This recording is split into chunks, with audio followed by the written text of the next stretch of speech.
بەڵێ فەرموو. السلام عليكم. وعليكم السلام ورحمة الله وبركاته. مامۆستای خۆشەویست باشی؟ الحمد لله برای بەڕێزم. خوا لە ڕازی مامۆستای گیان دەنگ باشتانە باشی؟ والله الحمد لله براکەم ئێوە باشن انشاءالله. خوا لە ڕازی مامۆستای گیان خوا ببیبی. وەڵام مامۆستای گیان حەزم کرد وەکو کەناڵی ئامۆژگاری مژدەیەکی لەلای منەوە هەیە حەز دەکەم بیدەم بە هەموو بینەر و بیسەرێک بیبیسێ کە ئەم کەناڵەکی بەرەکەتێکە. فەرموو. ئەم کەناڵە لە لادیەکانە ئەوەنە پیرێژن و ئەختیار ئیسفادەی لێ کردووە، یعنی یەک پیرێژن و ئەختیارێ بەسێتی بۆ قیامەتی، بۆ دنیا قیامەتی. من ڕۆژ من خۆم کەسێکی کاسبکارم کابرایەکی ئەختیار لە دەیەکە ناوی خۆی نازانێت بنووسێ، هات بەلام سەرەکەم ڕیشی زانە و ئەلحەمدولillah وتی پارەکە وابزان مانگی سێ بوو کەناڵی ئامۆژگاری داخرا مانگێ. هات وتی ڕۆشتم بۆ ماڵ سەرەکەم خێزانم ئەگری لە لادێ ماڵیان.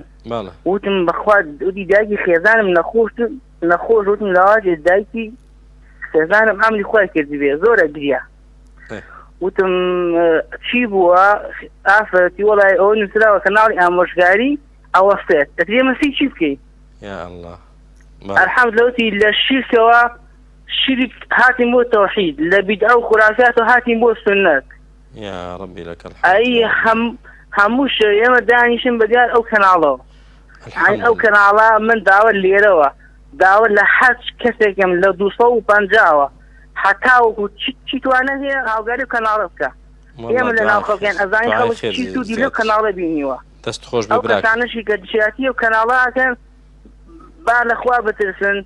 بعد أخوي بقى نروج دي أخوي قال لك يا متى محاسبة أنا كاختيارك لو دشته كباوري بقبر بوا باوري بقروب بوا بشيخ وإسا الحمد لله أخوي بتاعو تاني أفرتي من ليرو دا سپاس بۆ خوا براکەم دەستت خۆش بێ و مژدەیەکی خۆش بوو خوا خێرت بنووسێ خوا بەرەکەت بخاتەم کەناڵەوە بۆ خاتی ناو جوانەکانی و ئەو خزمەتەش لە ئێمە قبول کات و ئاخیرمان خێر کات.